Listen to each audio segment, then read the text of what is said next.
Kita akan bahas bagaimana mewujudkan lingkungan perkotaan yang berkelanjutan atau lestari. Untuk itu, kita perlu bahas terlebih dahulu tentang eksternalitas. Eksternalitas ini banyak terdapat di kota. Ia adalah ketika kita mendapatkan sesuatu yang baik, tapi kita tidak harus bayar, atau kita mendapat kerugian, tapi kita tidak mendapatkan ganti rugi.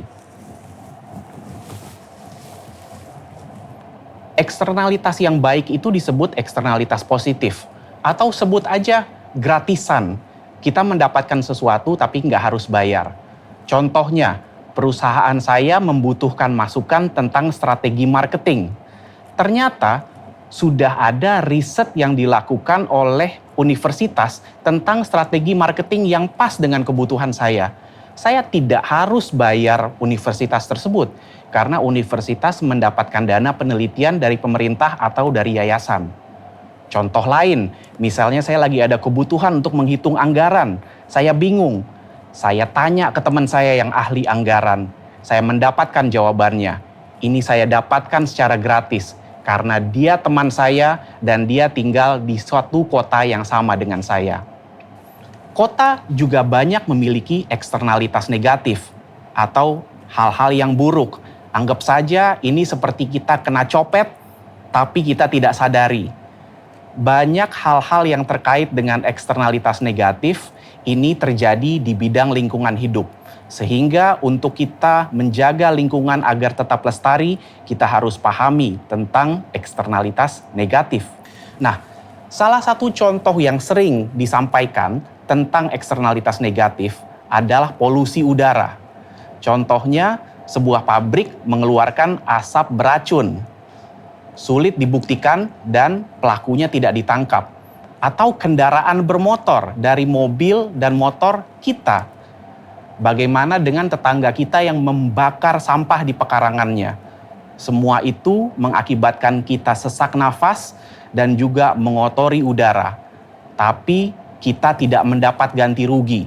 Dan seringkali mereka yang mengeluarkan asap tersebut juga tidak mendapatkan hukuman. Demikian juga dengan polusi air dan polusi tanah.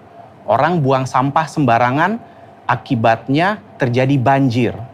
Ketika terjadi banjir, kita tidak mendapatkan ganti rugi. Sedangkan orang yang buang sampah gratis dan bebas.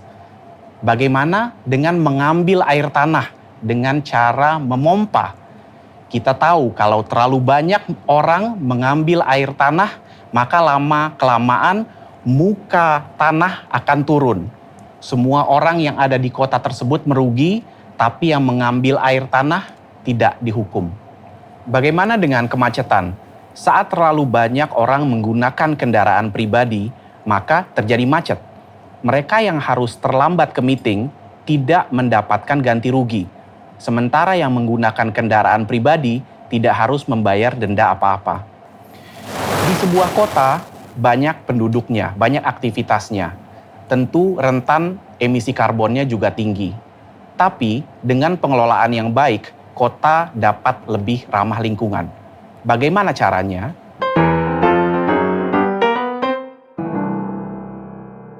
Satu, sarana dan prasarana kota harus direncanakan agar ramah lingkungan. Contohnya, air minum harus datang dari waduk. Jangan orang mengambil dari air tanah. Lalu kedua, pengelolaan sampah juga baik. Kita harus memungkinkan terjadinya reduce, reuse, dan recycle. Pemilihan sampah harus dilakukan dari rumah tangga agar dapat didaur ulang. Lalu juga mobilitas atau pergerakan penduduk harus lebih efisien. Banyak energi yang digunakan untuk memindahkan penduduk kalau tempat tinggal dan tempat kerja terlalu jauh. Oleh karena itu, kota harus lebih compact atau padu sehingga banyak aktivitas masyarakat dapat dilakukan dengan cara berjalan kaki atau naik sepeda atau naik kendaraan umum. Dan yang ketiga, di level bangunan atau rumah kita harus menerapkan prinsip green building. Bagaimana agar energi yang digunakan di dalam rumah kita itu lebih efisien. Kita kurangi penggunaan AC dengan ventilasi udara yang baik. Penggunaan air di dalam gedung kita juga bisa di-recycle, sehingga kita tidak banyak menghabiskan air. Sebuah kota harus dapat mensejahterakan warganya. Oleh karena itu, pembangunan kota harus diarahkan agar ekonominya semarak, kondisi sosialnya inklusif, dan lingkungan hidupnya lestari.